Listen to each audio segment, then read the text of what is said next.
Understanding and working with high conflict parents on behalf of your client and multidisciplinary experts assigned to these cases. Hello, I'm Dr. Deena Stacer.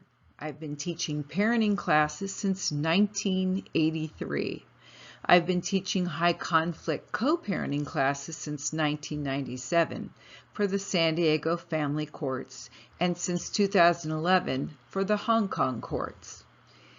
I have 26 hours of online classes that are pre-recorded for parents to attend, and every single week I teach a live Zoom class since 1997. That's 25 years of helping parents involved in conflict.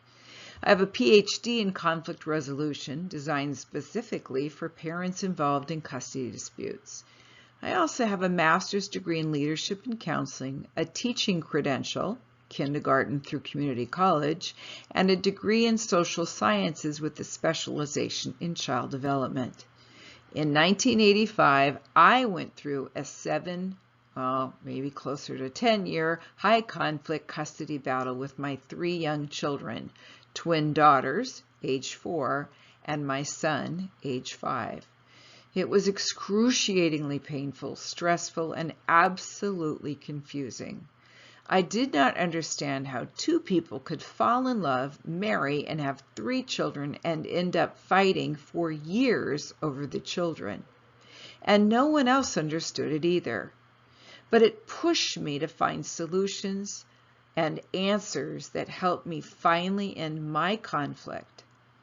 It helped me to become a better person and a better parent. I had to learn how to disengage from my ex-husband so I could calm down. I had to manage my anxiety, my anger, and my fear. I had to learn how to communicate more effectively with my children when they came home angry, frustrated, and accused me of being a bad parent. They even spit on my parents. And I had to learn how to help my children have a relationship with me and other people without having permanent emotional damage. So I sought the help from a mentor who worked with me for over 21 years. He taught me so many valuable lessons, and together we figured out how high conflict cases work. He helped me to put these concepts into practical teaching that I have been able to do and work with thousands of other parents around the world, getting them out of conflict while helping them learn to build closer bonds to save their children and to stay connected. Today, I'm going to share some of these concepts with you so that you can help children get out of the middle of their parents' fight and become happy, healthy, and whole young people turning into adults. Once you understand these lessons, you'll have a handle on managing these cases so you can help more children win faster and feel better. It will be rewarding and reinforcing. It will make the difference in these families' lives like you wanted to do. So, let's get started. Understanding the high conflict couple. I will share with you some of the strategies that I teach parents who attend my class and I work with individually. As long as they understand the dynamics, it's easier for them to make a shift in their own behavior and their mindset. I'm sure you're aware of many of the common elements that occur in high conflict cases if you've been around a while, but I thought I'd go over them because sometimes people are like, oh, I have never thought of that, or yeah, that makes sense, or wow, that's something that helps me realize that it's a high conflict case. Now, part of this is stuff I've taken over time and added, and I will be talking about specific ones as we go along. But for now, here are some of the lists that usually are regularly occurring in high conflict cases. Frequent court litigation, or disputes over child sharing issues. Physical violence, intimidation, stalking, or allegations of abuse, aggression, harassment, or threats. Continuous and chronic co-parenting difficulties. One or both of the parents are unable or unwilling to protect the children from the conflict. One or both of the parents encourages the children to side with them. One or both of the parents are unable to separate the children's needs from their own. One or both of the parents are unable or unwilling to move away from the conflict to build a new life with their children. One or both of the parents refuses to share and are focused on keeping the children away from the other parent. And one or both of the parents have created a negative reputation with the court professionals. So if you wake up in the morning and go, "Oh, I signed up for this high conflict case," then you go, "Yeah, I guess that's true." So welcome to the high conflict custody world. So one of the things that I regularly talk about for parents in my class is describing there are two different kinds of co-parenting. The first one we're going to talk about, I call the cooperative co-parenting definition. The first thing we need to talk about is cooperative co-parenting. So in cooperative co-parenting, those are the parents you'll never work with because they can work together. So co-parenting stands for cooperative parenting, so we have cooperative parenting. And the thing about that is that both of these parents, when they split up, they have the same mindset as each other about their children and their parental duties. In this case, these are parents that both believe that the other parent has the best interests of the children at heart. So that's the first criteria that we look at in terms of can these parents work together. If both parents have the same mindset, that the other parent has the best interests of the children at heart, well, that's easy peasy then. It's easy for both parents to say, yeah, we both have the same mindset. The second part is both parents believe that the other parent is important in the children's life. So if you have two parents that believe the other parent's important in the children's life and they have the best interests of the children, you're going to have two parents that will be able to talk about what's good for the kids and pretty much reach an agreement. That doesn't mean that if there's a parent that has some issues, then they might have a little bit of a disagreement. But for the most part, people who come and do a mediation or they get divorced and they go through the paperwork, if there's no conflict over the children, they both agree that they both will figure it out, then there isn't many people that show up in court for that kind of child sharing. Now, the next thing is that both of the parents are willing and able to work together to reach child sharing decisions and agreements that are in the best interests of their children. Both parents are willing and able to also support those decisions.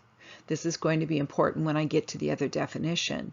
But you can understand that when parents can agree on anything, then how are they going to ever work on reaching decisions and supporting those decisions? Again, these are the people that you don't get to work with. They get through the system, they do their paperwork, and they move on. Occasionally, they might need a little help with how to child share or what to tell the children, but for the most part, these are people that don't need ongoing assistance from the professionals in the court. And the next part is that both parents support the other parent's relationship with the children. They're willing and able to make the changes to the child sharing schedule to accommodate the child's needs or the other parent's needs without disputes. And couples who can cooperatively co-parent have the same mindset. Even if one of the parents is not a great parent, maybe they have issues, maybe they have an alcohol problem, or they have some kind of a problem that interferes with them being available. Maybe they work long hours. Bottom line is they still have the same philosophy and belief and are, for the most part, able to move through the system, get out, and never come back, and their children do well. And now for the fun part. This is my conflictual co-parenting definition that I spend time helping the parents understand, because when they do, they realize they need to have a different philosophy, which I call parallel parenting. Or mom's world, dad's world. Now, in this case, these parents have a different mindset than each other.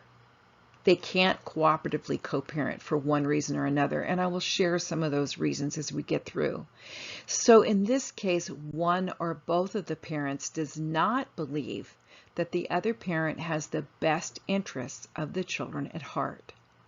It's obvious, it's subtle, it's litigated over, it's argued over, but if you understand as an attorney, look, it's hard for me to deal with parents who can't stand each other. It's deeper than that. There's a difference in the mindset between a parent that has best interests of the kids at heart and the other parent that believes they don't. So I will often ask people in my classes to raise their hand if they believe they have the best interests of their children at heart. And I always tease them and say, you better be raising your hand. And then I ask them, do you believe the other parent believes you have the best interests of the children at heart? And I don't ever get 100%. I get people that don't raise their hand. They don't believe that the other parent believes they have the best interest of the children at heart. And then I ask the opposite question. Do you believe the other parent has the best interest of the children at heart?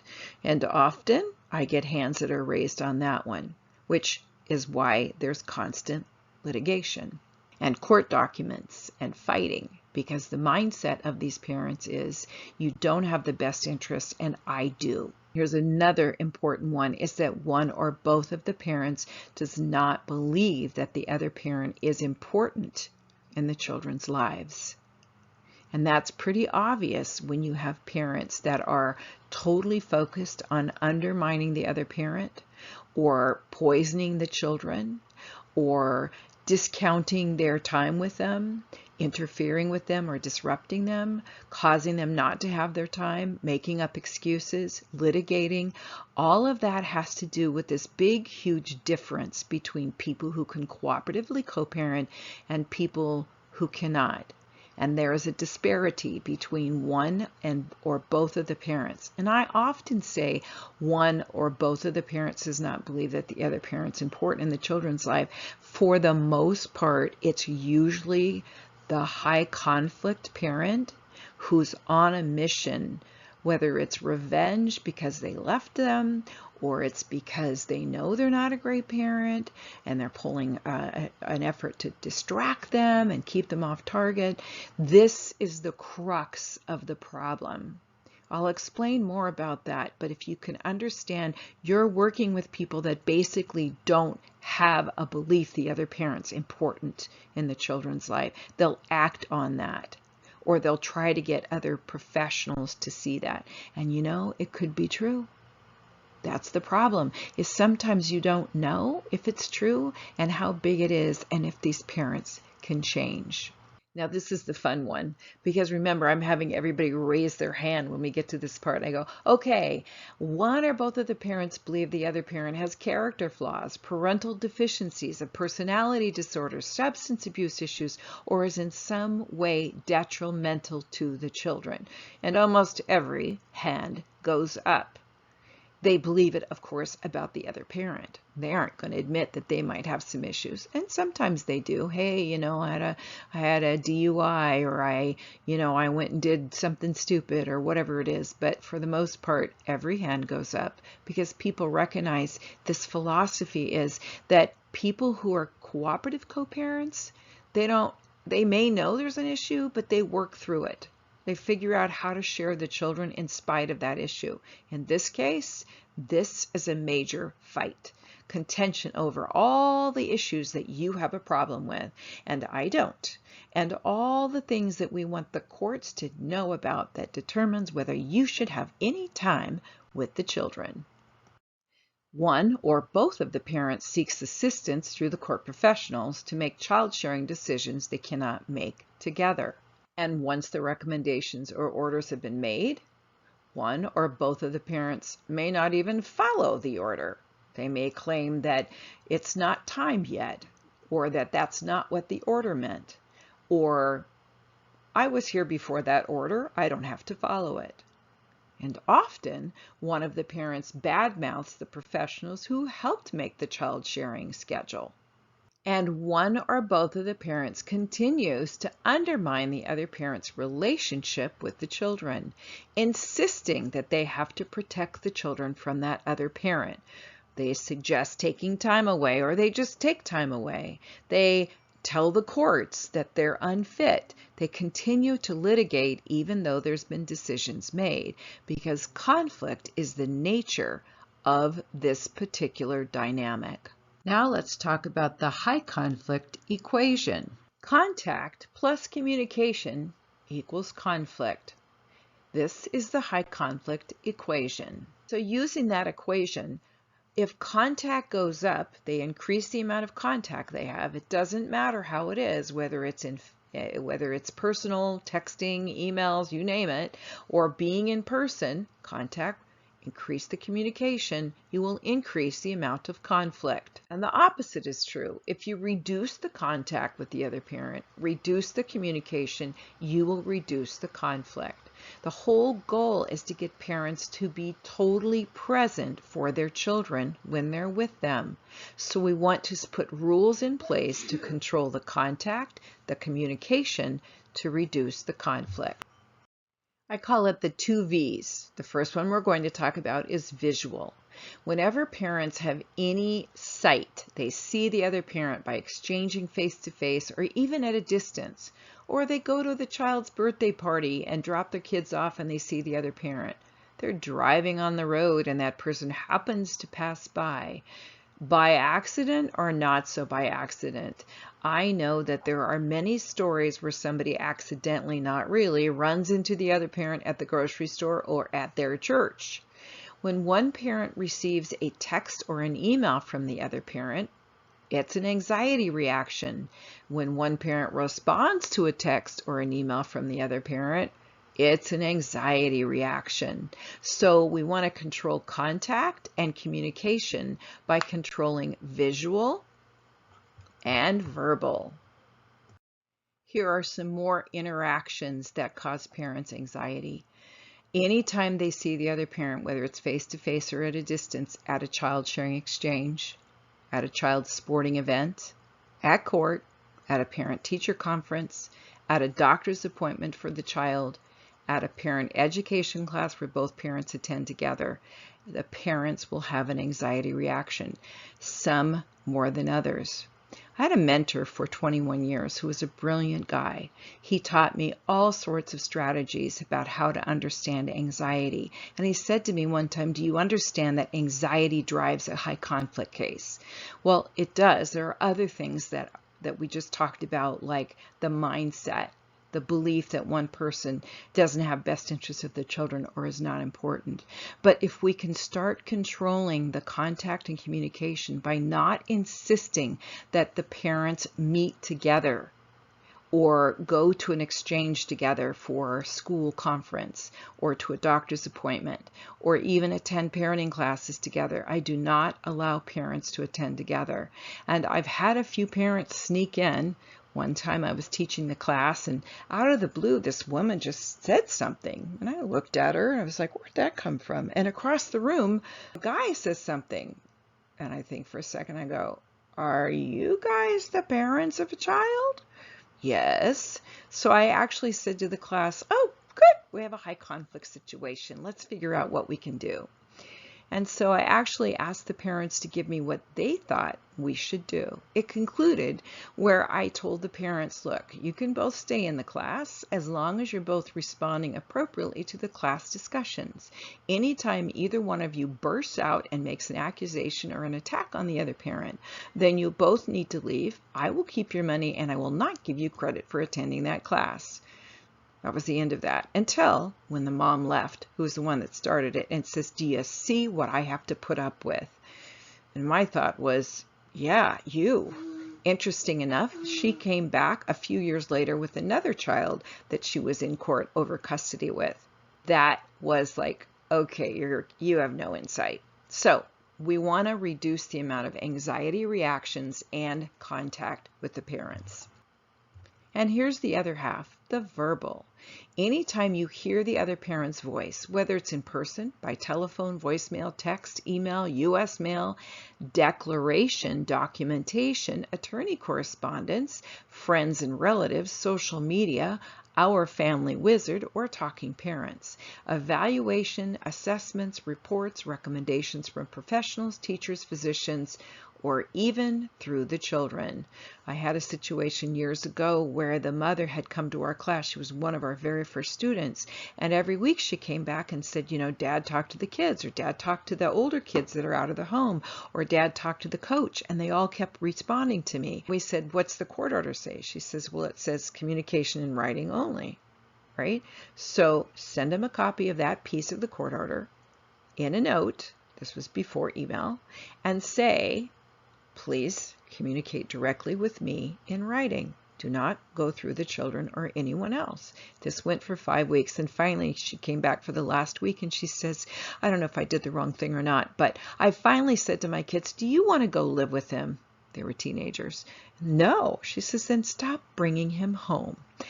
Probably not the best way to do it, but it worked. She finally got strong enough to stand up and say, this is the world that we live in. Don't bring Dad here. Let's talk about how we need to understand anxiety and what I call the 3-day anxiety spin. Another thing you need to understand is that every time the parents see each other's face or hear their voice, it takes a minimum of 3 days to calm down. 72 hours.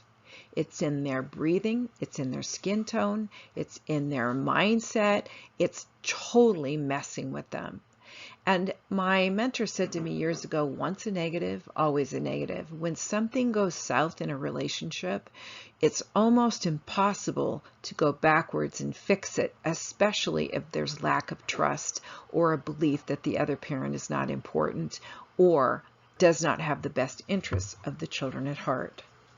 So to review, the 3-day anxiety spin can last for days and days and years.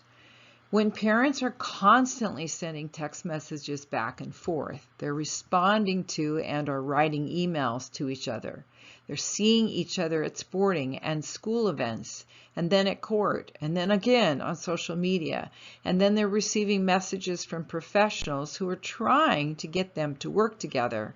The parents will constantly remain in a state of distraction and anxiety. I want to explain the anxiety chart. This is how I draw the concept of people going through changes and how the anxiety impacts their emotion and it impacts their state of being. And the concept is that when you look at this chart, you have baseline anxiety state.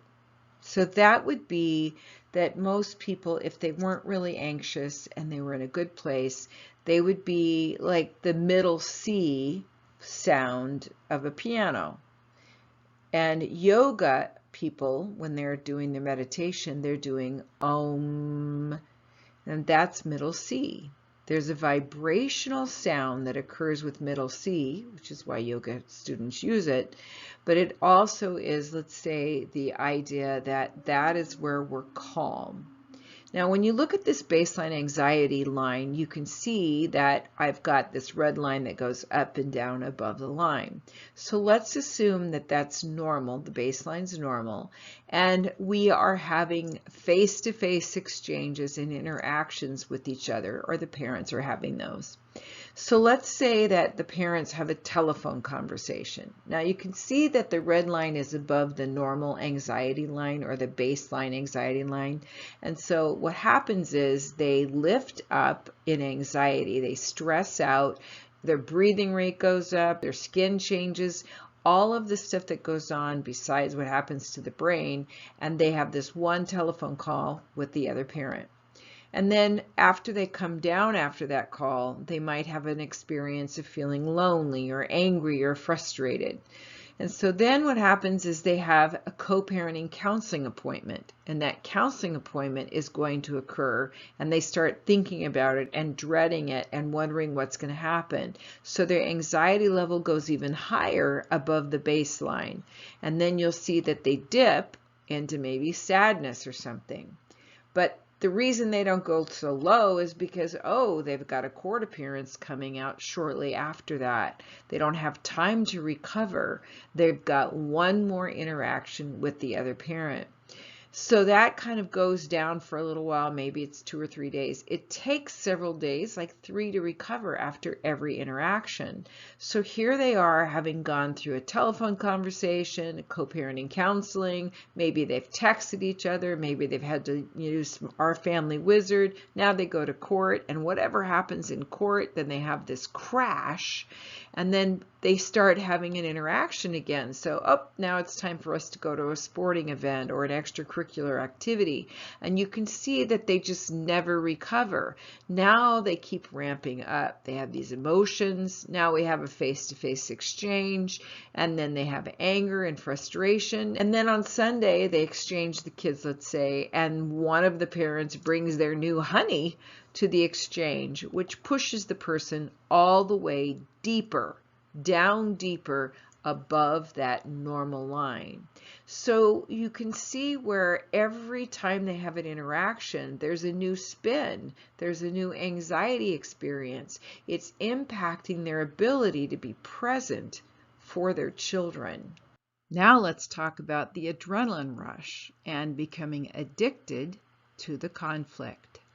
I just explained in the anxiety chart, you can see the sample of it below, that there's always a high adrenaline boost that comes when parents have interaction with each other.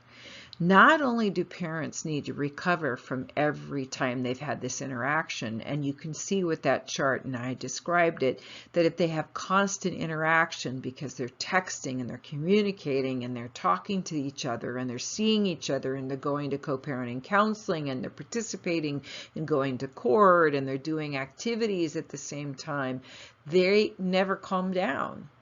And because the negative part of conflict is all about being engaged and trying to get the other parent to work with them, it becomes somewhat addicting. There's a couple reasons why. Not only is it uncomfortable to come crash after each time they've had an interaction, it's painful. But when you look at the anxiety chart and you see how the emotions below the line are negative emotions, loneliness and sadness and depression and anger and confusion and all the other stuff that goes with that, that the parents avoid. They don't want to feel those feelings. So what they do is they keep creating another reason to talk and interact because crashing below the line feels so miserable. So as long as someone's keeping the conflict going, they never have to go below the line.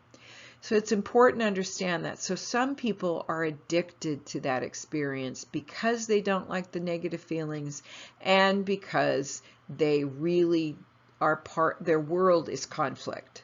And I'll get to that when we talk about the trust line.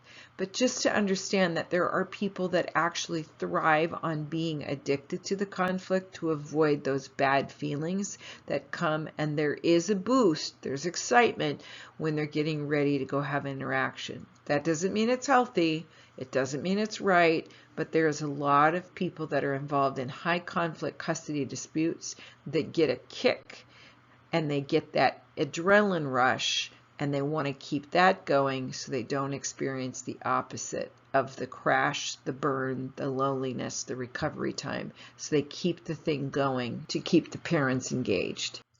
Let's talk about the trust line. One of the most powerful ways I educate parents to understand the difference in parenting and personality between those above the trust line and those below.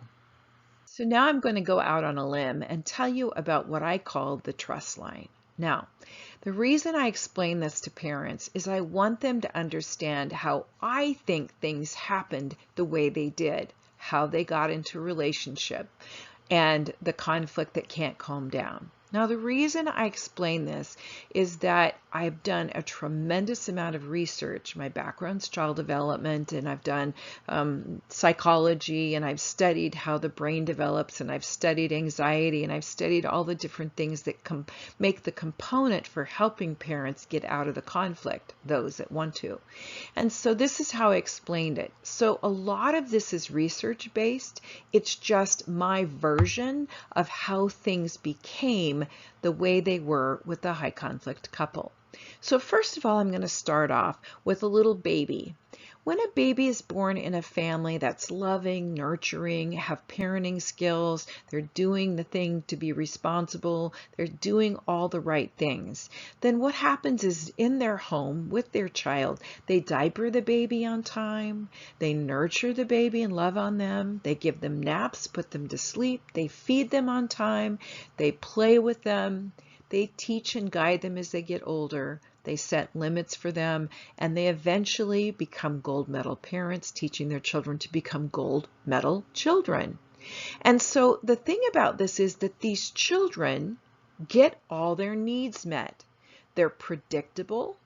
They know what's coming. Even if sometimes they become tiny rebellious as children, they can trust that their life is a normal, predictable pattern.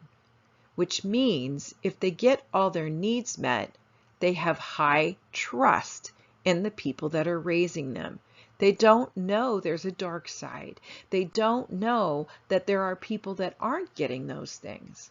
And so they end up growing up completely with high trust in all of the people in their lives who have been instrumental in helping them become the children they are.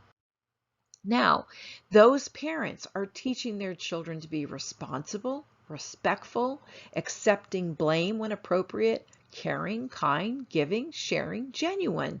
They teach them to have integrity, be insightful, be sensitive to others, loyal, they help others, they believe others are good and trustworthy, and they develop a conscience. Now here's what the research also says, is that when a child is growing up somewhere between 12 and 24 months, the neuroconnectors in the brain are developing the superhighways for trust and confidence and self-worth and responsibility and the ability to have insight.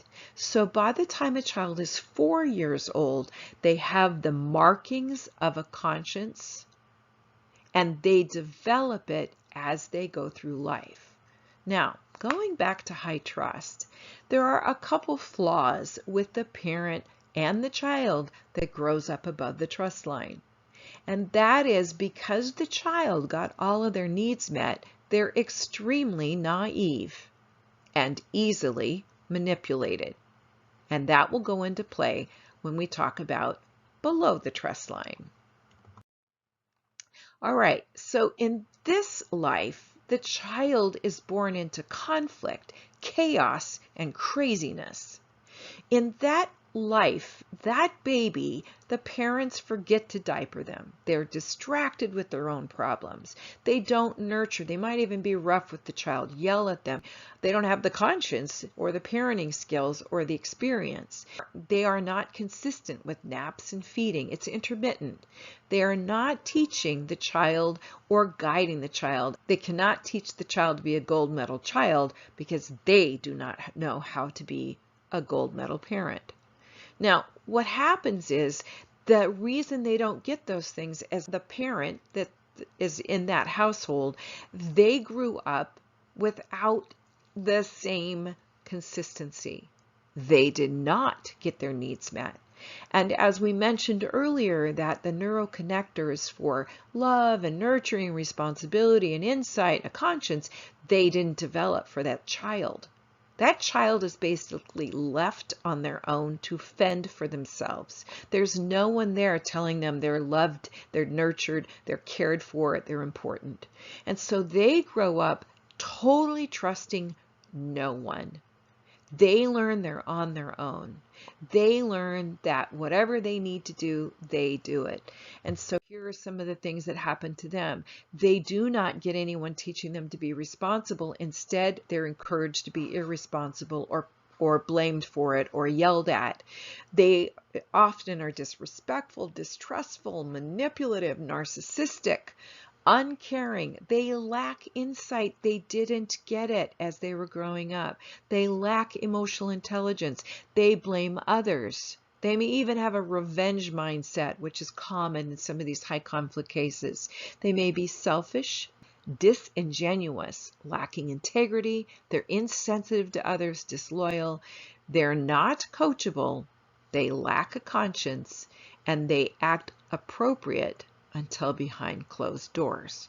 And then they become abusive or manipulative. So what happens is when parents like this get together, the naive person who's easily manipulated finds somebody that looks like they have their act together. After all, they look like they are in charge of the world. So what they do is they reach up and they find a naive person and they manipulate the naive person into a relationship, and they basically become a difficult person to work with. So now you can see that this is the makings of a high conflict custody dispute, because they have children together. And what I tell parents is, look, it's your job to raise your children to be gold medal children by overcompensating, teaching the children the strategies and the skills, teaching them to be responsible, teaching them to think for themselves, to be able to withstand pressure, and to also be savvy and recognize people that may take advantage of them. We have a lot of people in the world that are kind and nice and naive, and they get into these kind of relationships with the other person. So sometimes the professionals think, why can't they just get their act together and learn to get along?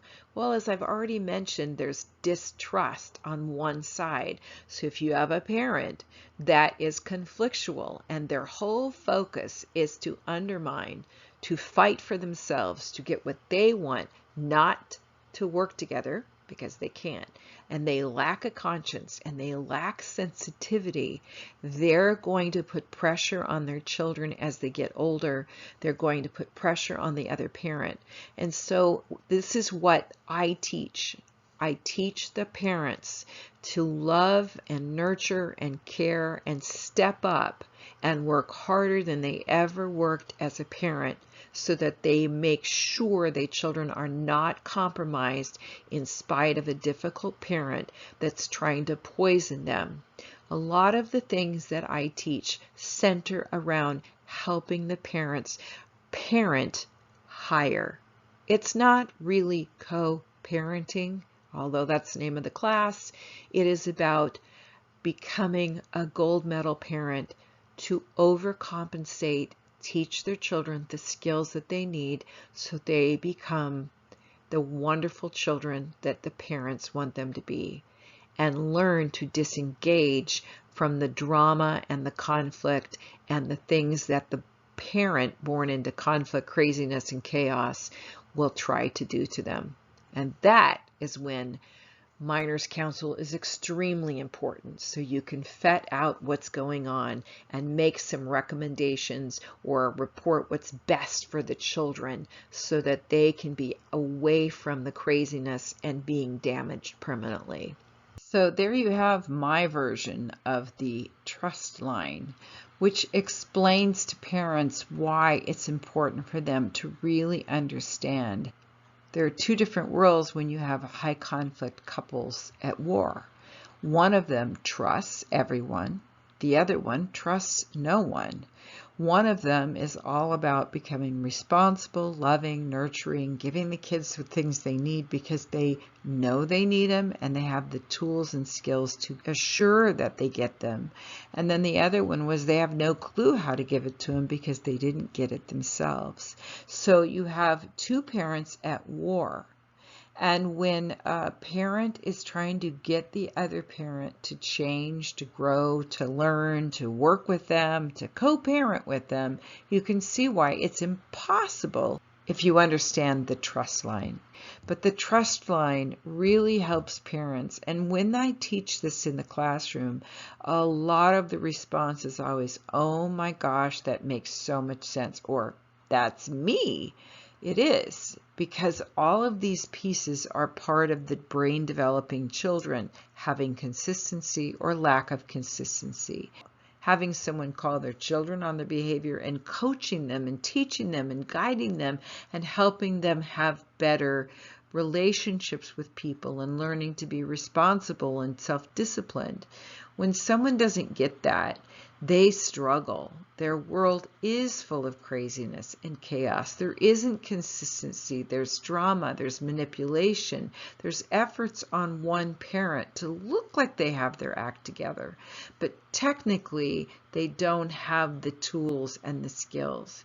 The concept is that there is above the trust line where everyone trusts, and below the trust line, where I call the dark side or being raised with the wolves, where no one trusts. And you put these two people together and say, now, bang, boom, voila, co-parent. It won't work. And now it makes more sense when I tell parents to stop trying to work with the other parent and focus on their time with the children, helping them focus on what they need to do to make sure their children turn out okay, their children aren't compromised, that a parent who's above the trust line has to work harder than ever to make sure their children get what they need, get the tools, the experience, the resources, the guiding, the training, so that they end up becoming, one, more savvy so they don't repeat the mistakes of this situation.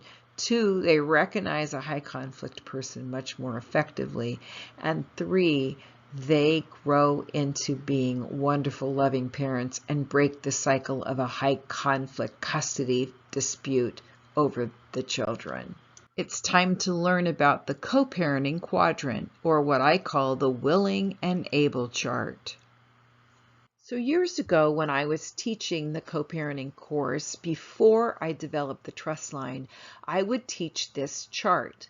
And the reason I taught it was because it was the best I had at the time to show the discrepancy between parents who were willing and able who could co-parent.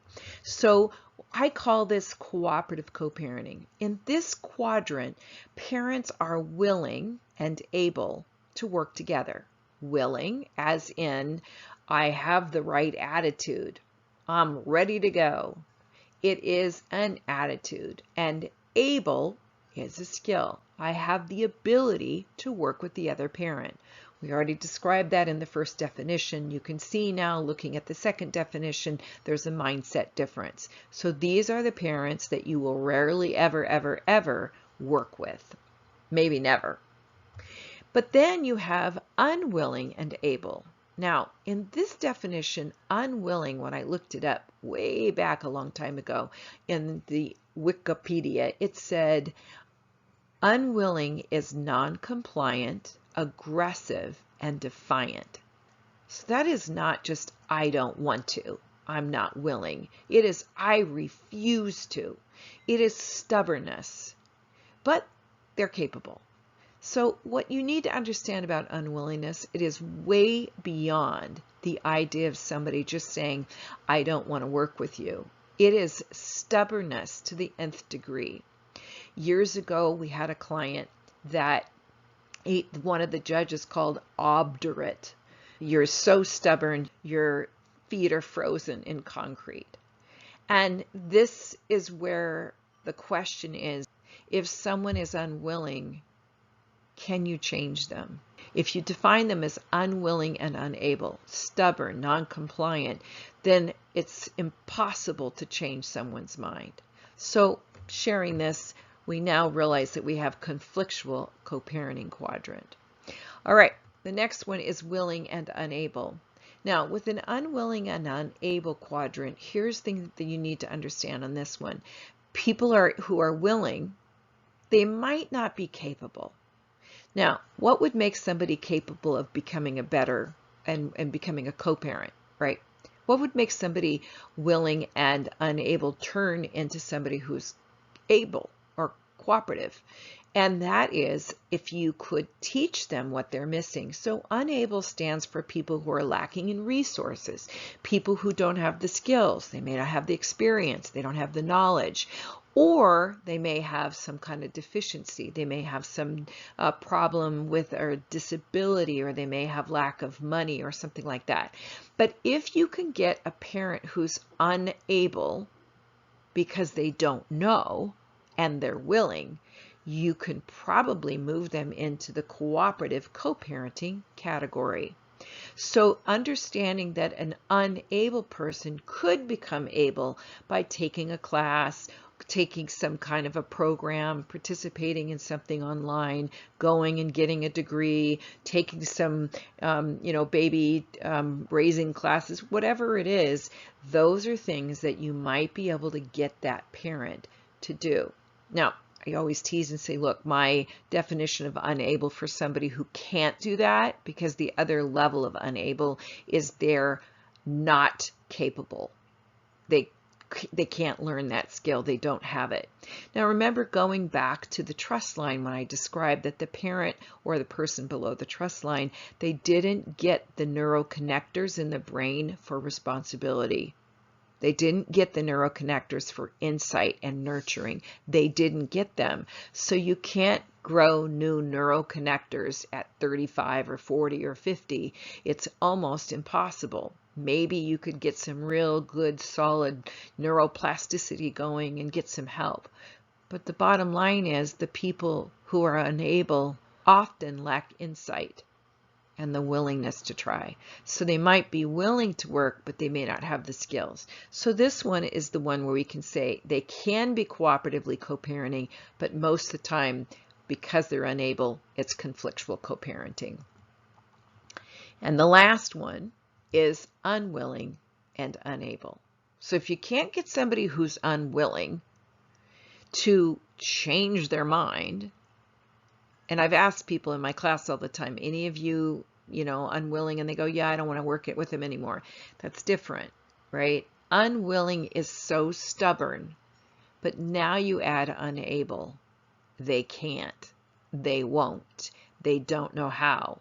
And this is what I see a lot, is a lot of times very stubborn parents hide out as stubborn to save face from being found out as unable, incapable.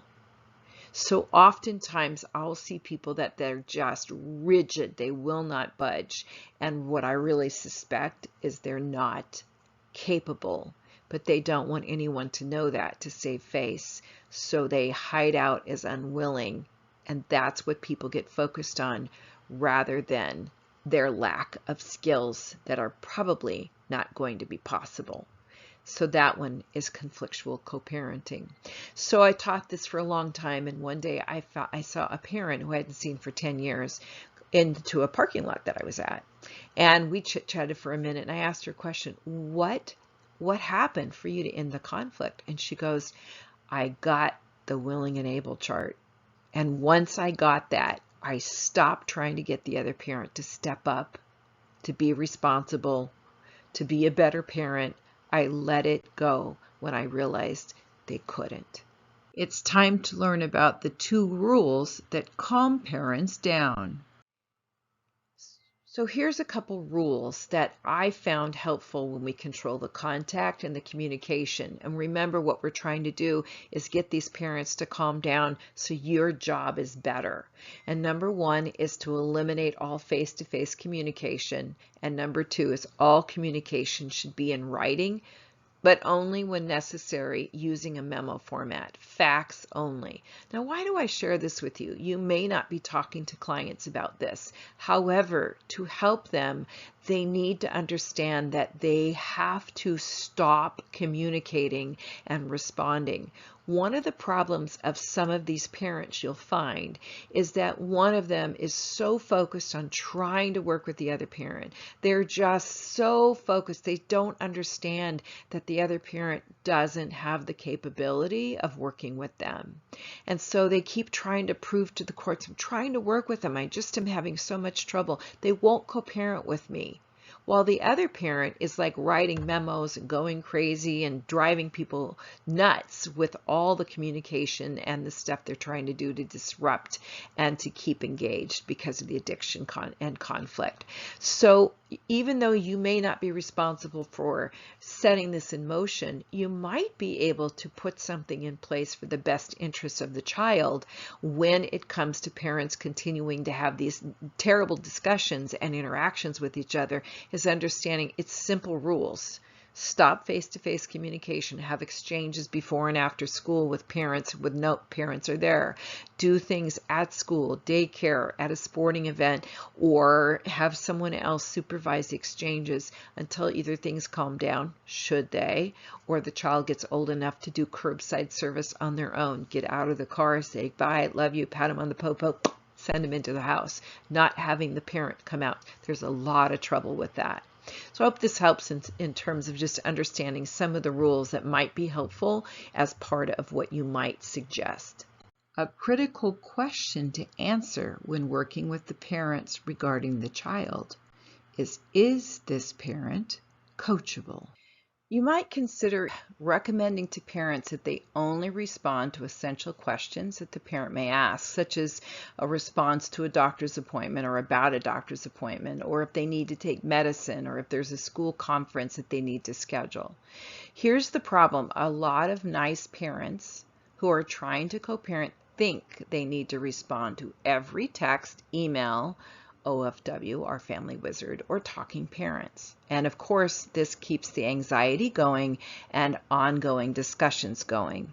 So we want to help reduce the communication so they can be present for their children. And this impacts you as the minor's counsel, because your job is to figure out how to get the child out of the middle, how to figure out which parent might need some additional time off or a timeout, or what parent needs to have a little bit more time, or what the parent might need so that the child can grow up without being permanently messed up. So parents who continue to engage in unnecessary attacking communication, again, they want to keep the fight going, and they want to punish or harass or keep the professionals' eyeballs on the other parent, which means neither parent is really focusing. But like I said in the co-parenting quadrant, a parent who's unwilling and unable is often not coachable. And their whole job is to keep the pressure on and the focus on the other parent or on both parents, rather than fixing or finding one parent who's responsible for some of the conflict. As a teacher, I work really hard to help the parents disengage from this need to keep responding, and I coach them on what they should or should not respond if they're constantly getting emails. And the problem with some of the court-ordered programs for email like OFW and Talking Parents is that it says the parents need to respond within 24 hours. And so for somebody who's like the good parent who's trying really hard to look good in front of the court system and do the right thing, they're trying to figure out how to respond, which is actually a trigger for the other parent to keep engaging them, throwing kindling on that fire to keep that going. And so sometimes I'll tell parents what to respond. I will guide them on helping them disengage further and further and explain to them, look, co-parenting doesn't mean that they always have to respond to the attacks from the other parent. We want them to be totally focused on being gold medal parents. So I have a couple stories I want to talk to you about how important it is to learn to excommunicate and what it really does to pull parents off track. Of course, as if they're off track, it's lights on, no one's home for the children. So these are true stories. Several years ago, our offices used to be in Mission Valley, and the bank was inside the grocery store. And one of the gals that worked at the grocery store happened to be in my co-parenting class. And so one day I was standing in line waiting to get into the bank, and this gal, I'll call her Lana, came running up to me. She said, "Oh, Deena, I've got this letter from my ex-husband. It's been driving me crazy. I'm so upset about it. You got to come see it." So she pulled me out of line, went out to the car, and pulled this stationery with the matching envelope that you'd buy at the grocery store out and handed me this letter from Larry. So I read through it, and it was, "Lana, you're a loser, and if it wasn't for you, I'd be happy." And it was nothing about the children. There were no questions about what was good for the children or if there was decisions to make. It was just him venting. So I looked at Lana and I said, "He's just passing gas. There's nothing in here you need to respond to." "What? I've been upset for days over this letter." And I said, "Well, you could stop being upset now, or you can keep being upset. But bottom line is you don't need to respond to this letter at all. There is no question in there that you need to respond to. He's just telling you what he thinks." Now, their relationship had been very stormy. They had had a hard time breaking up because both of them were addicted to the conflict. There was physical, sexual abuse and violence. And finally, Lana decided to be done with the relationship and ended it, but the breaking and the making up was what kept them engaged. And a funny story, and just side note, talking about the layers of conflict, Larry moves out, and Larry demands that he get the lawnmower. Now, she was living in a house that needed a lawnmower, and he moved to a condo or an apartment that had no grass. Why did Larry want the lawnmower? He didn't need it. It wasn't a man toy. The answer? So he could go back and mow her lawn and keep having contact with her. So conflict is really subtle. There are many examples of conflict that's so absurd when you look at it as a professional, and when parents finally calm down and see the other parent as part of the trust line, where maybe they have the high conflict personality and this is about stirring up trouble instead. So I do have another story. That is the reason why there's a safety pin. And that's to remind me of when I first started teaching these classes, my mentor and I would discuss many of the lessons that were going on that I had to learn so that I could eventually understand how to teach parents how to disengage and focus on their children. And so the safety pin is a reminder of a couple. I never met the husband or the father. I only met the mom. She was in my class. She had a 4-year-old boy with the father she was having conflict with and an 8-month-old son. She told me that Dad would write her 8 pages of letters daily. And she would then sit down at the computer or handwrite and write them all day in return. And "No, I'm not," and he would say this and she would say, "I am not," and it would go on and on. So I asked her, "So you're writing 8 hours a day responding to his emails or letters?" "Oh, yeah." "Well, where's your son?" "Well, he's in playing or preschool." "Where's the baby?" "Well, the baby's sitting down on the floor by me." So in other words, you're not paying attention to your 8-month-old. You're spending more time paying attention to responding to a guy that you divorced, you no longer want in your home. It was crazy how much time she was spending getting ramped up, thinking that the courts would read her letters and be shaming her if she didn't reply, trying to tell them none of that was true. So conflict takes on many layers. It takes on many, like an octopus, tentacles. It reaches into all sorts of areas. It's adrenaline rush. It's keeping people off guard. It's keeping people from being engaged with their children, parents that don't know how to engage with their children, and the belief that somehow or other the parent who's trying to co-parent will somehow or other prove themselves either to the other parent, to the attorneys, to the counselors, minors counsel, whatever it is, and that someday they would be rectified or it would be over. And once I get parents to understand that is a total waste of their time, and every day that goes by, they've missed out on precious moments they will never get back with their children.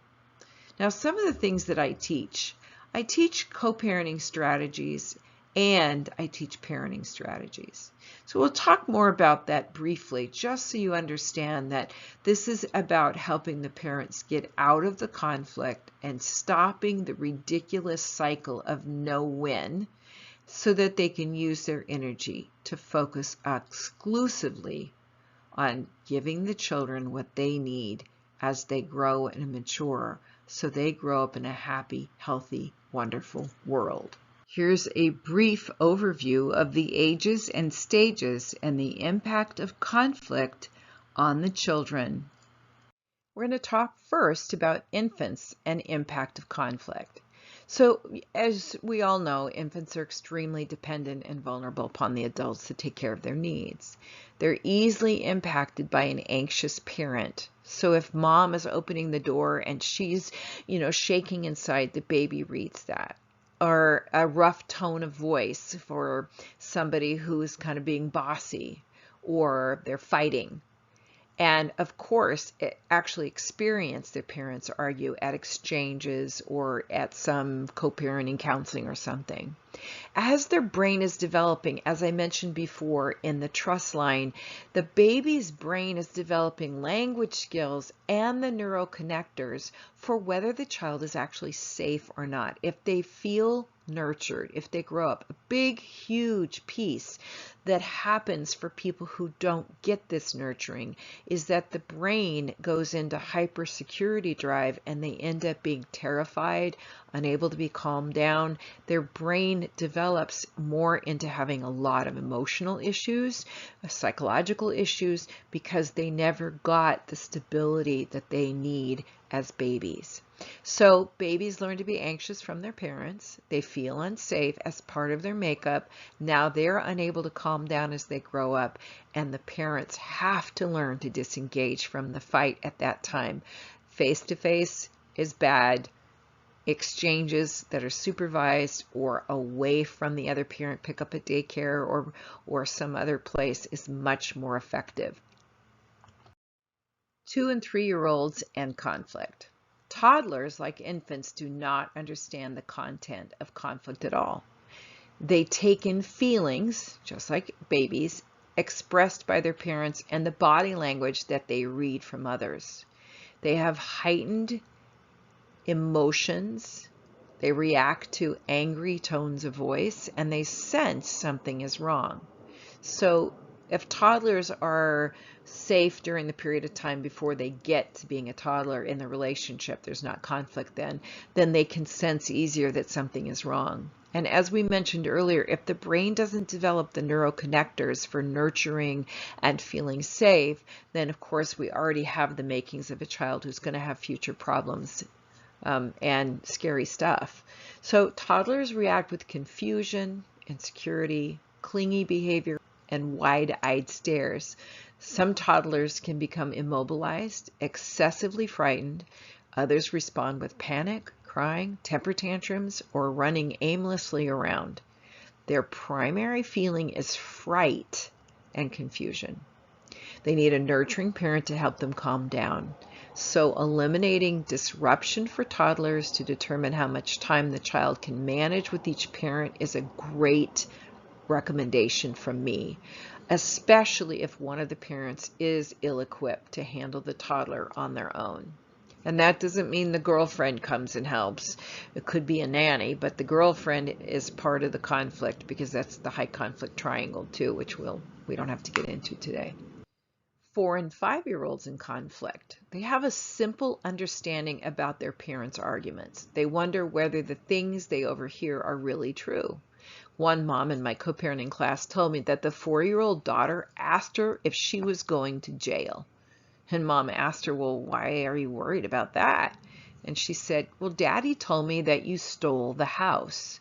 So kids between 4 and 7 are literal. Their mind development is literal. So if you take and measure a cup of water in a measuring cup, exactly like another cup of water in a measuring cup, and you ask the child that's 4, 6, or 7, how much is in here, and they'll say the same amount. But then if you take a tall glass and a short glass that both hold a cup, and you pour the 1 cup of water in the tall glass, and then you pour the 1 cup of water in the short glass, the children will argue that the taller glass has more. They do not have the ability yet for abstract thinking. So that's why children will repeat things and they don't understand it, which irritates parents because they're reporting what they've heard, but they don't really understand what's going on. And then when the parents react, the parents then actually reinforce them feeling like they either need to report or not say anything. So that's confusing. So children that are stronger, they'll check out their concerns, older, a little bit older, etc. And then fragile children, they might worry silently. So children worry about their parents. Are you okay? They're reading body language because that's how we start growing to begin with. We read if we're safe with the body language when we're babies.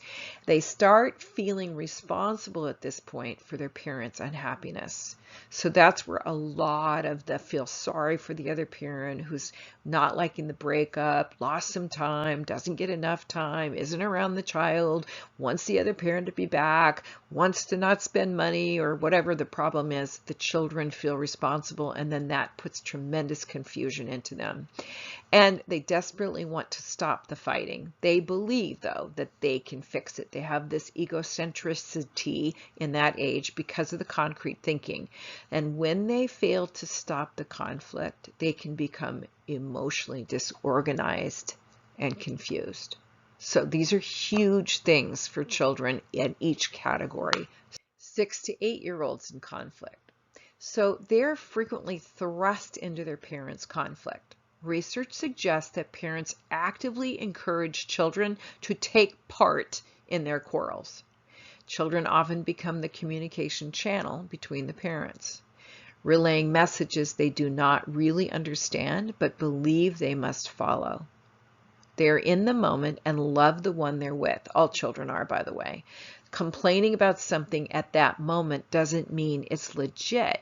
They're just having fun and they go, oh, I don't want to go now. Do I have to go now? And a parent uses that. They think, oh, good. See, that child doesn't like the other parent. And so then they tell the child that comment. And then the parent says, tell your mom that you want to spend more time with me. Tell your dad that you don't like his girlfriend. So the children end up being encouraged to become spies. And they feel all alone. Very, very tough place for them to be. Often these children will try to stop the fights to avoid the scary outcome they negatively anticipate will happen to them and their parents. They don't have the resources or skills or understanding at this age to refuse to spy or to stop relaying messages. The only way they know how is to tell each parent what they want to hear. They miss out on empathy and they lose their identity. Now, this is something else to be aware of. I call it love the one you're with. So a child will clearly enjoy an activity or a vacation with one of the parents. The child will go to the other parent's home and immediately tell them that they had a terrible time and their vacation was miserable. They don't want to do it again. Now, the child did have a good time, but the parent on the other end has in some way reinforced their need to hear how miserable their child was while with that other parent. And this can happen at any age. I've seen it with teenagers. I've seen it with kids that are 6, 9, 12, whatever. The child can't make both parents happy, so they tell each parent what they want to hear. The child is not lying at this age either. They don't understand lies yet. They might be told by a parent you're a liar, but they don't understand it. Lying is not something that at that age kids get. They're surviving. They've figured out how to get each parent to not be mad at them and each parent to love them separately. But it's a terrible position for them to be in. 9 to 12-year-olds in conflict. By 9 years old, these children have gained much higher level of cognitive skills.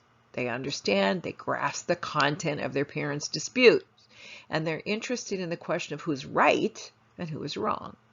And they often make their own judgments about what to believe. Now, this is a very dangerous time for these kids because they can become so rigid about their opinion, they can't be moved, which is where a lot of the programming can begin when a child is being poisoned against the other parent. They're intensely curious about the content of the conflicts and seek out information by eavesdropping on parents. They have definite opinions about who they can trust and who they will reject.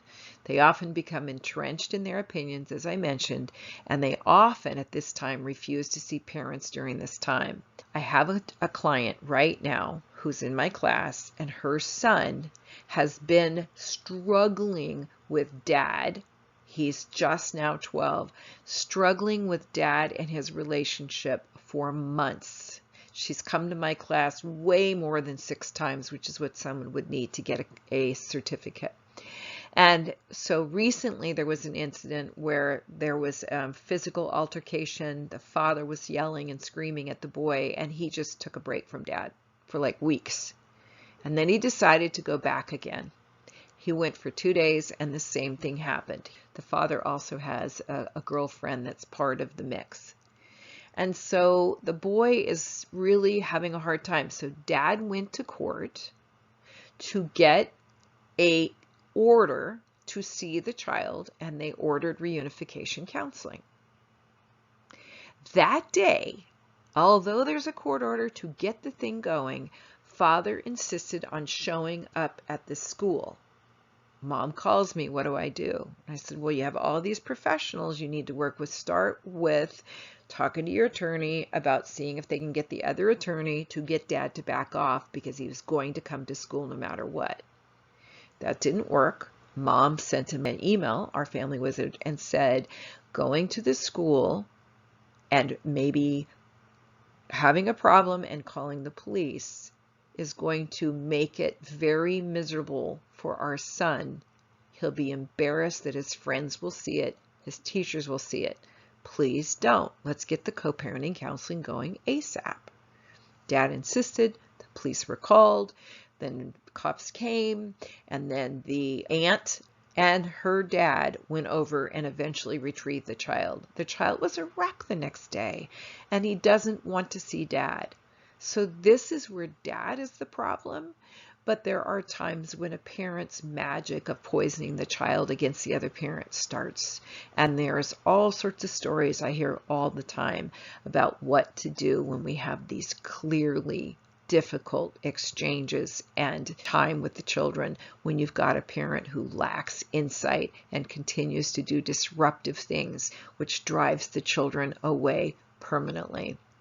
Our job, mine and yours, is to help the child weather their parents' wars, get out of the conflict, and turn out okay. So I have 3 stories about one particular girl that I worked with individually. So occasionally I will work with children if it's appropriate. And sometimes I come in not as a therapist, not as somebody that's going to report to anyone. Sometimes I'm able to help get kids into a different place to give them skills. So originally I had this little girl, and there were 3 girls. The oldest one had rejected father. She was 15, 16 and was done, didn't want to be part of the fight and was busy doing high school stuff. The middle one was 13, and she was caught in the middle of trying to please dad all the time. She felt like her mom had one ally, the oldest girl, and then she would be dad's ally. But the little one who was 9 was really struggling. She was having a tremendous amount of anxiety. And so one of the things that happens is kids, like I said earlier, they really don't have a handle on what the truth is or the questions they ask. And I can give you lots and lots of those discussions, but for this time's sake, I'm going to tell you these 3 stories because they all tie in to helping the children. So when I first started working with this 9-year-old, we were playing and we were drawing and we were doing other things together. And she said to me, I wish my mommy had saved the marriage. And I said, oh, You wished your mom had saved the marriage? Yeah. She says, I don't know why she didn't work on saving the marriage. And I said, oh, that's really a really big question for you to ask, isn't it? That's a lot of pressure for you to wonder and worry about, isn't it? Yes. And I said, well, how about this? How about we ask your mom if she tried to save the marriage? Would that be okay? And so I prepped mom briefly, but I didn't really know what she was going to say, so I was crossing my fingers. And so we brought mom in, and I said, Mom, your daughter wants to know why you didn't work to save the marriage. And bless her heart, mom says, oh, honey, I did. So when you were 7, mommy tried really hard to get daddy to go to counseling. I tried really hard to talk to daddy about my feelings and my frustration, and I just couldn't get daddy to help me do that. He wouldn't do it. So that's when I moved up to that other room. I'm assuming she moved into a separate room in the house. Oh, so sometimes we as adults need to translate what kids are saying. And it's not, and parents get angry because like, why is she hearing that stuff? Why is dad saying that to her? True, he shouldn't be. But by solving that question, we're able to say, oh, mom actually did. You just didn't remember it because you were 7. And that was enough to help her a little bit. Well, then the next time she comes in, I said to her, can I teach you something? Because we're going to ask you some hard questions, scary questions, and I want to know if I can help you with some of those answers. Because she was truly anxious, didn't want to talk about it, felt very caught in the middle. I asked her if I could help her learn something that would really make her feel safe. And so I asked her, can you imagine blowing a bubble? The kind you blow from the soap? Yes. I said, okay, close your eyes and imagine the bubble. What color is it? She said, blue. Oh, wonderful. Now, it's a magic bubble. Can you blow it bigger? And I said, show me. So she showed me her hands about 12 or 13 inches apart. Great. Now it's a magic bubble even more. You can blow it up as big as you. So blow it as big as you and tell me when you're ready. She was blowing, and then she nodded her head. Yes. Now, here's the part the magic bubbles that really cool. Is you can step inside the magic bubble. And when you're in the magic bubble, you can see people, but you can't hear their voices. So step inside your bubble. So she did. And she was like, instantly dropping her shoulders. She was in her imagination. She felt safe. I said, look, whenever people say things, if it's uncomfortable, just remember to go inside your bubble. And so that was just so cute and so delightful. Well, she came back. We had to have some more discussions. And I said to her, I've got to talk to you about some difficult things today. She stepped out of the room and into the hallway, and I saw her go, and she blew and took a step into the bubble. She waited a few seconds and then turned around and says, I'm ready. So that was one of the ways I helped her get out of the middle of having to listen to their parents arguing. So that leads to one of the other things that happened. So she told me that she was having problems when mommy got on the phone with the real estate agent. Now, what mom had said to me was that dad did not want to sell the home. It had been so litigious getting that court order, and the real estate agent was doing their very best to try to get the home on the market, and dad was dragging his feet and stalling it. And of course, his daughter was hearing that and watching dad be worked up. And dad, I talked to him on the phone one time, he was so abusive when he talked to me. He was so angry. So I can imagine what he was like for his daughter. And so I talked to her and I said, is there any place in your house you can go to hide when mommy's on the phone with the real estate agent? She said, no. And I said, is there a closet somewhere you can go to? No. Is there under your bed? No. And what she was really saying was, I can't. I have to eavesdrop because I have to listen so I can report to Daddy what Mommy's conversation was with the real estate agent. So I went to Mom and said, Mom, would it be okay? And this is before we had cell phones that you could grab and walk and travel around the world with. This is those long phones that the cord only extended so far. And then when we got without, it was cordless, you could only go so far next to the neighbor. And so I said to Mom, would you mind if you went outside and made your phone call away to the next door neighbor so your daughter can't creep through and listen and eavesdrop so she's back in the middle? And that's what Mom did. So those are things that as parents, they have to learn how to protect their children, and they need to learn that from the professionals so that we run interference and get the kids out of the middle, away from having to report and coming up with strategies. Who was going on 13, and we invented a science balloon. We put an entire lab in his magic balloon so that he could focus on working in the lab while he was at his dad's house because he was having trouble with the way Dad was treating him. Teens in conflict.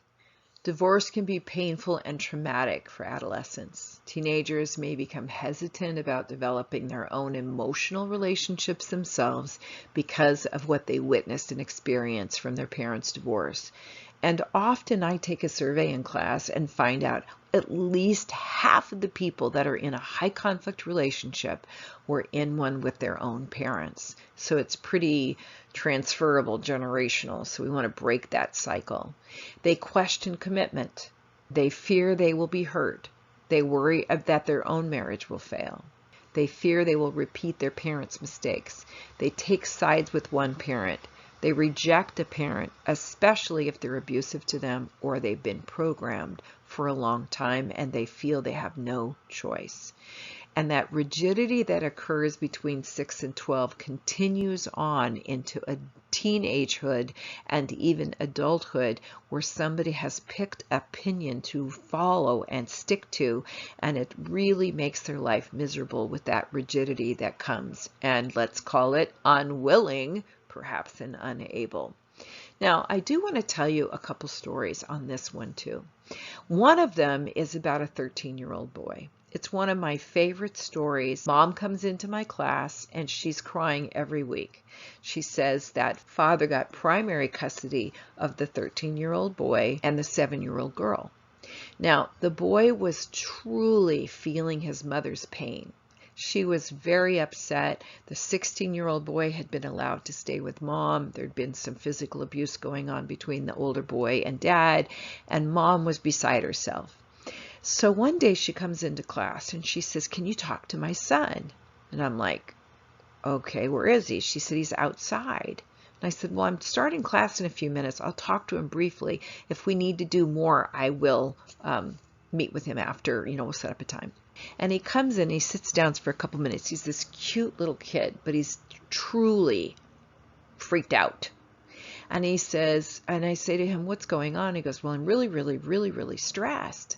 And I said, "Okay." And he says, "The hair on the back of my neck is standing straight out." I'm like, whoa. And then he points to his throat and he says, "And I can't." I said, "Breathe, swallow." And he goes, "Yeah." Okay, we're talking major anxiety attack here. And so I talked to him a little bit about what was going on. I discovered the pattern of communication, and here's what happens. He tells me that Dad comes out to the car when Mom brings them back from the weekend, and he motions for Mom to roll the window down. Mom rolls the window down, and then she grips the steering wheel as Dad yells at her, and Mom yells back. And then I say to the son, "So what happens to you?" He says, I'm paralyzed." I said, "Okay.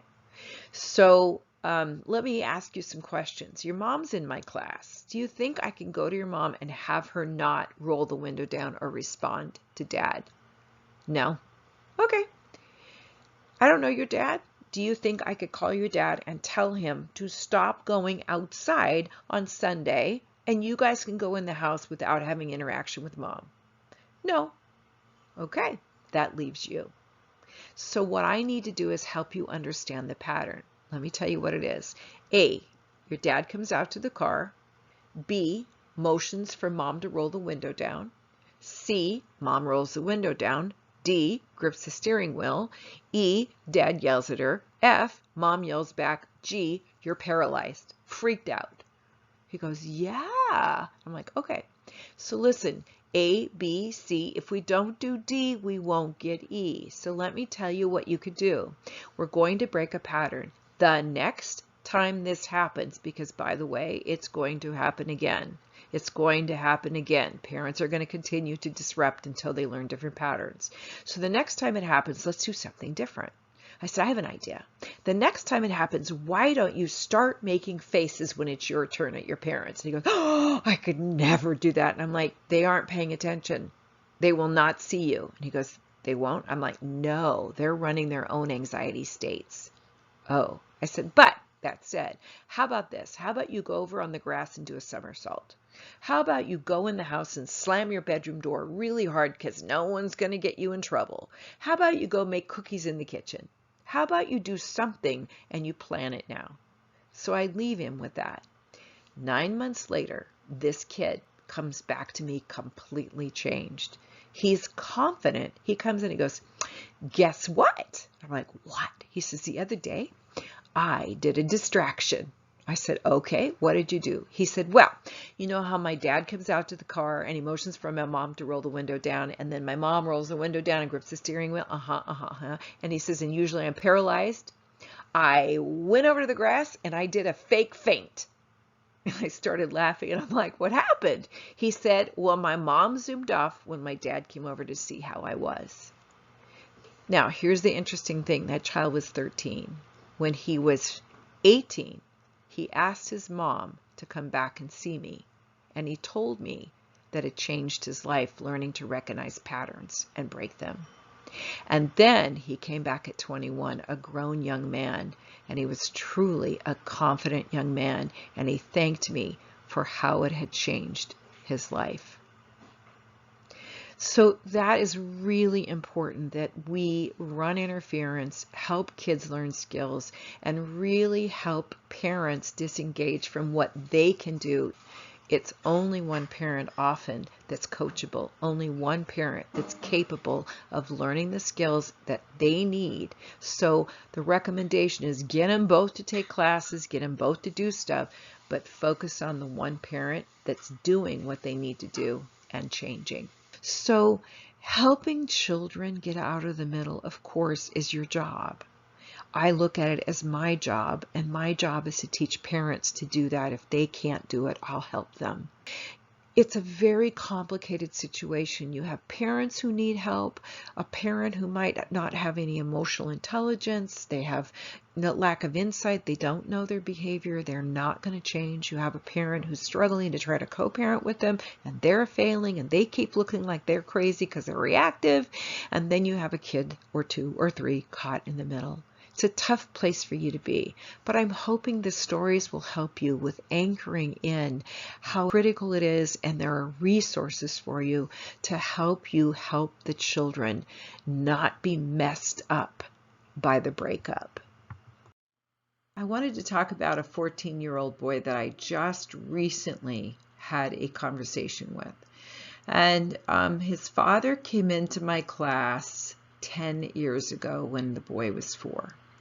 And he was telling me these kind of crazy stories about mom, and one of what that I remembered was that mom would allow the child to be in his pajamas when he'd go to dad's house, and it'd be for long periods of time. It wasn't just for a few hours. And that every day that they had an exchange, the child was moved to a different location. So dad was like running all over the county trying to pick him up.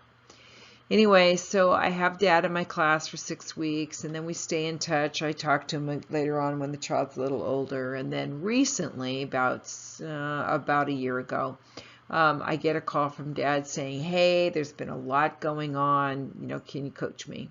So I meet with him, we talk about what's going on, and he says that, the whole thing with the family fell apart. They're in full-blown psych evaluation and assessment and litigation and all the stuff to get his son to come live with him. and there was a psych evaluator, and that was ongoing. And anyway, it all ends up that the child ends up having being with dad 100% of the time, except for 1 hour a week of supervised visits with mom. And he's just pining away, wanting to be with his mom. I want 50-50 again. I want to be with my mom. And I don't like being at my dad's. And so, I'm hearing all this stuff, and I say to Dad, I've never met your son before. Why don't we just go have pizza or go to Rubio's or something? So we make the appointment, and he comes to Rubio's, and I meet him. He's this tall, handsome, cute kid that is way more grown up than a lot of other kids at that age based on his experience with the conflict. Those kids grow up quickly. A lot of them are like old souls. They have a lot more knowledge. They just are more mature because they've had to figure out how to survive in the world.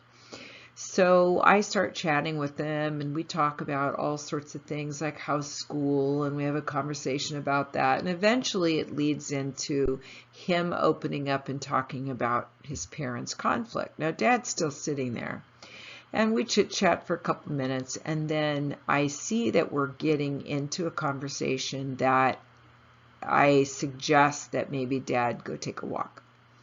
And Dad and I had already talked about that. So he gets up and he leaves, and we'll text you when we're done. It was like 2 hours.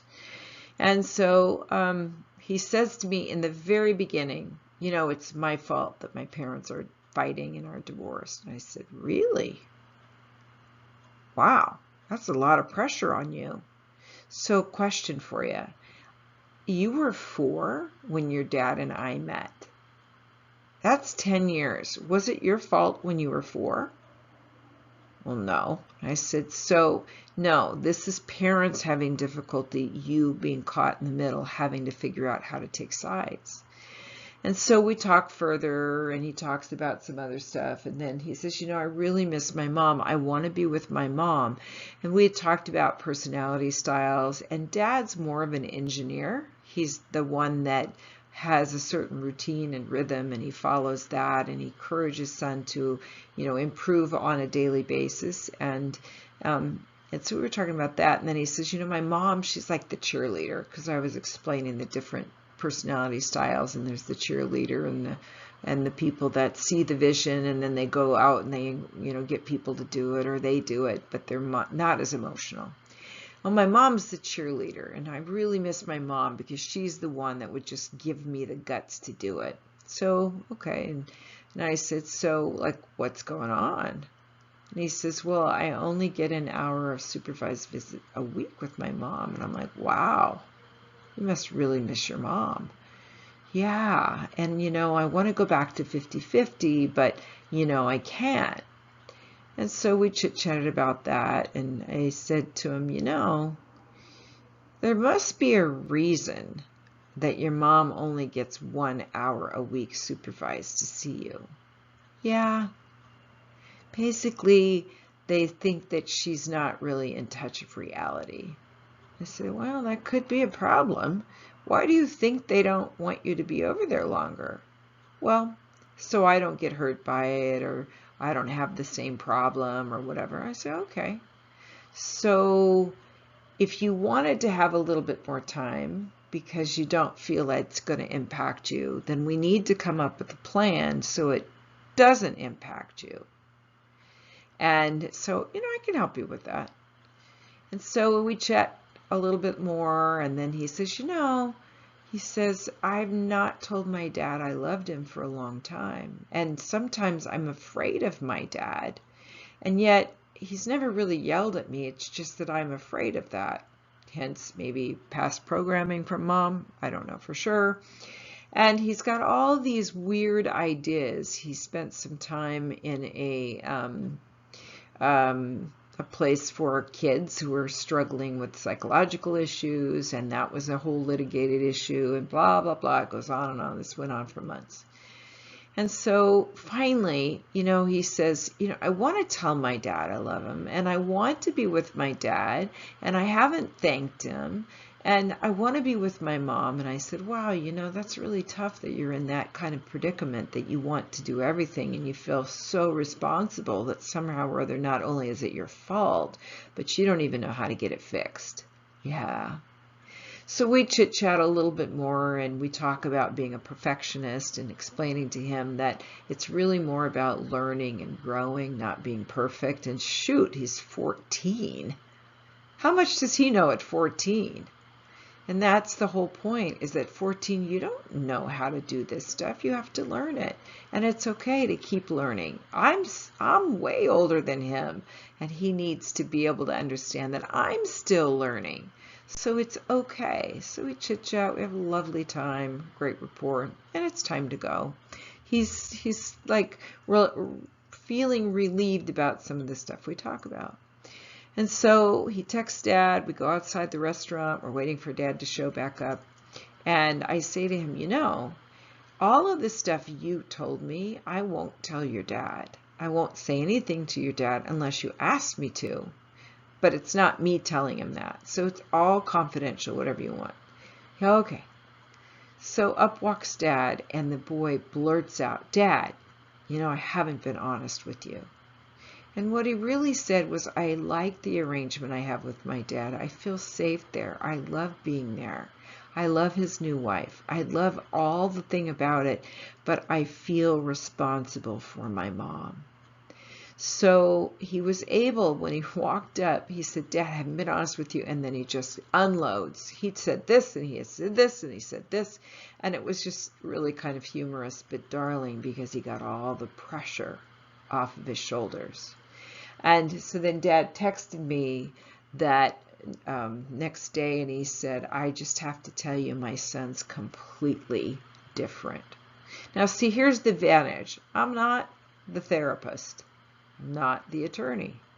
I'm not the evaluator. I'm not the mediator. I'm not the child, decision maker. I'm none of those things. I was just somebody asking questions, and I know how to work with teens and kids. And so I've been doing this for so long. The joy was in allowing this boy to suddenly take the pressure off his shoulders and not feel that terrible guilt, the terrible pressure, that horrible thing he's been carrying around for so long. Now, is he over it completely? Of course not. But the idea was to tell him different things that he couldn't say to the therapist. And he admitted, I can't tell. I tell them what I think they need to hear, that I don't want to be with my mom. And I said, well, if I can help you figure out a way to spend a little bit more time with mom, if you weren't messed up by mom's lack of reality, if we could figure out how to make that work, maybe I could talk to your dad and he would be okay with giving you some more time. And he was relieved. So our job working with children is to take them out of the middle in more ways than one. It's not just take them out of the middle with some legal action or some kind of order or strategy to get them into counseling more. It's actually listening to them and asking them questions and checking for understanding and figuring out what they believe that's way off base and the pressure they're under to take sides and to make comments and to lie or to say lack of truth just to survive because the pressure is so great. So when you're working with children, you really want to listen to them. With all the agendas every other person has, the parents, the evaluators, the minors, the people that are making decisions about the family, your job is to figure out what's the best interest of the child. Really listen to them if they're old enough to talk. Really pay attention and ask them questions. And if you have the ability to help them get out of the middle with language, with confidence, with emotional support, that's huge. Because even though they may have a therapist, therapists do things differently. They talk about what went wrong. They talk about feelings. but they don't always allow the child to feel better. They just identify what they're feeling. So as a minors counsel attorney, do your very best for the children that have been at this a long time to find a safe place for them to just tell you how they feel, knowing that they aren't going to have that used against them. Such a relief for them.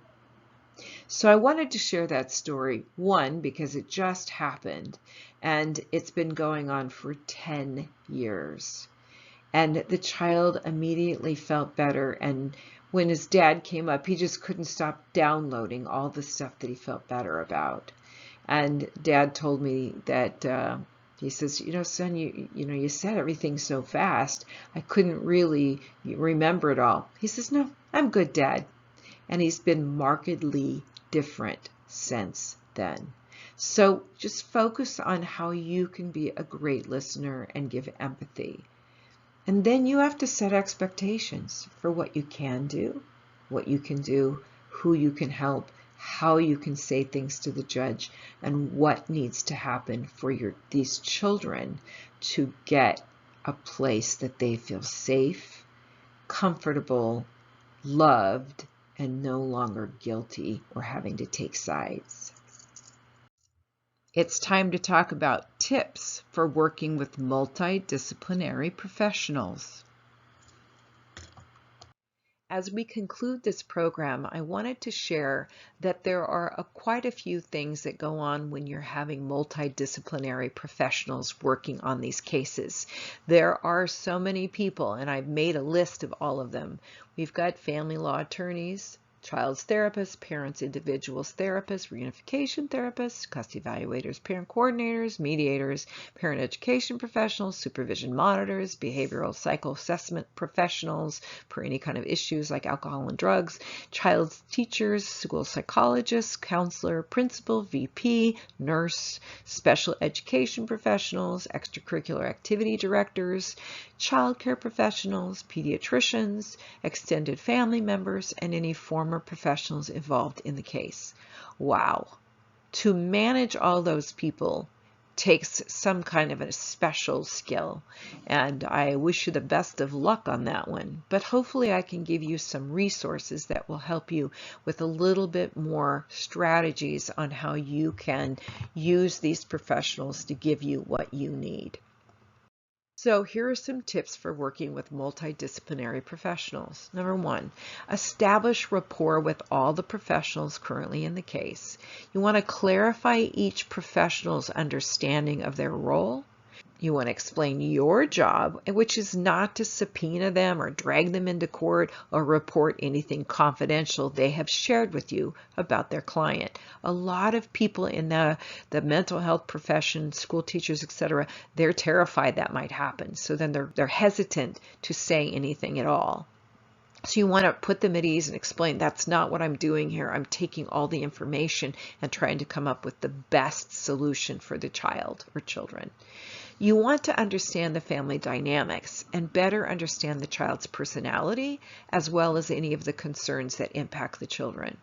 Circle back to these professionals if necessary after you've determined what is the best interest for the child and to make sure that any insights you would have missed or any flaws that might occur are taken care of.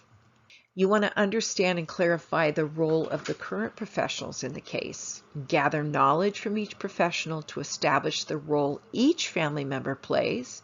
Understand the current and past conflicts the family has struggled with, and look for issues that may impact the child's needs or wants. You want to talk with the parents. Get their perspective. Look for their ability to be child-centric. Listen to their worries, their language, their ability to be open-minded, supportive, and nurturing of the children. You also want to listen to their complaints about the other parent. Ask for their opinion about the child's needs and behaviors. Are they realistic or narcissistic about the children? Do they have empathy, and can they get into their children's shoes? You want to understand the layers of conflict that exist in every high conflict custody case. You don't have to be an expert on that, but hopefully the information I've shared today outlines better knowledge about how conflict can be so convoluted and have tentacles of its own. There's no two exact cases, but there are a lot of common issues in every case. As you meet with the professionals, gather their perspective as they work with the parents and/or the children. Understand the children's perspective, their developmental stages and ages, their personalities, and the circumstances surrounding their needs. Talk to all the professionals involved and get their perspective on the case. And interview the parents, the relatives, if they're involved, and of course, the professionals. When talking to the children, work toward gaining their perspective. Understand their limitations, their developmental stages, and their expectations about you. The older the child, the more they'll have different expectations, more mature. The younger the child, the less they'll understand. Be aware that children will tell you what they think you want to hear and when they've been caught in the middle. They need to know what you are able to do for them. They need to feel safe talking to you without being afraid of repercussions or grilling by a controlling or needy parent. They need to know how you can help them. They need to know how you're going to help them feel better because of you. When there are serious problems with one of the parents both need to know what your job is, what will happen with your efforts, and how it will come out. You're setting expectations with them. And if possible, share with them what your report's going to be or what you're leaning toward to make sure you can relay to them how you're trying to take the child out of the middle and what you would like the parents to do that. Encourage the parents to participate in a parent education program to learn appropriate strategies to help them disengage from the other parent and the conflict, to help them calm down, and to teach the skills and strategies they need as well as the mindset to become gold medal parents.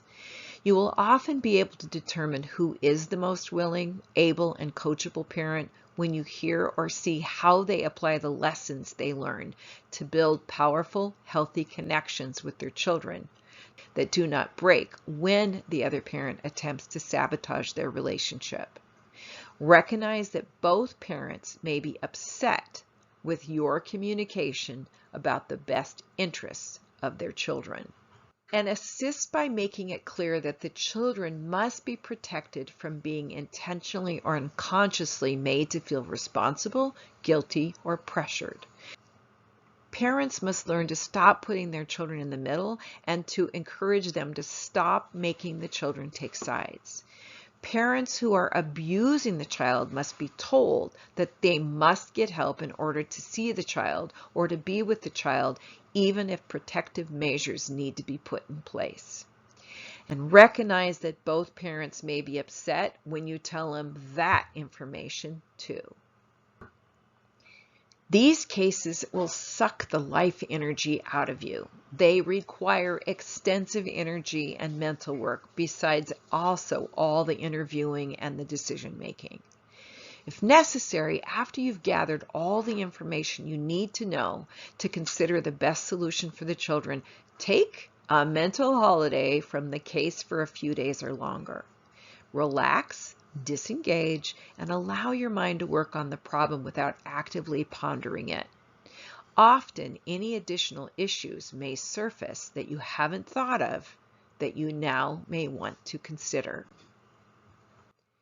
Ask professionals who are not involved in the case to share their insight with the information you provide to them to help you become aware of all of the factors that you may have missed, so you can arrive at the best solution for the children. Often the children's needs are intertwined and complicated. Rely on multiple professionals to support you as you determine the best interests and the wishes of the child. I've found in my own life getting over my own conflict and with all the thousands of parents I've worked with in the last 25 years, the best remedy to take the children out of the middle of the conflict and help them become happy and emotionally healthy children is to teach the one parent who is willing and able to focus on the children. This is also the parent who is emotionally intelligent and who is committed to learning the skills to parent to a higher level, raising gold medal children. As these parents apply the stories, strategies, and skills to their family, they tell me that they are feeling more hope and confidence in themselves. And as they feel closer to the children, they realize it's so much easier for them to disengage from the other parent and their attempts to mess with them. To be completely successful, these parents need your solutions as minors counsel. You can help to slow down the litigation and control the high conflict parents' efforts to keep the fight going. You can help to take the children out of the middle. I've spent 25 years working with families in order to save the children. I am available and want to help you strategize and alter the course of these cases so the children have a chance to win in life. Thank you for attending Understanding and Working with High Conflict Parents on behalf of your client and multidisciplinary experts assigned to these cases. I'm Dr. Deena Stacer, parent educator, coach, and family conflict strategist. My email is doc@deenastacer.com. The website where I have pre-recorded classes is parentsinconflict.com, and my phone to reach me is 858-229-8072. Thank you very much. I look forward to helping you in the future.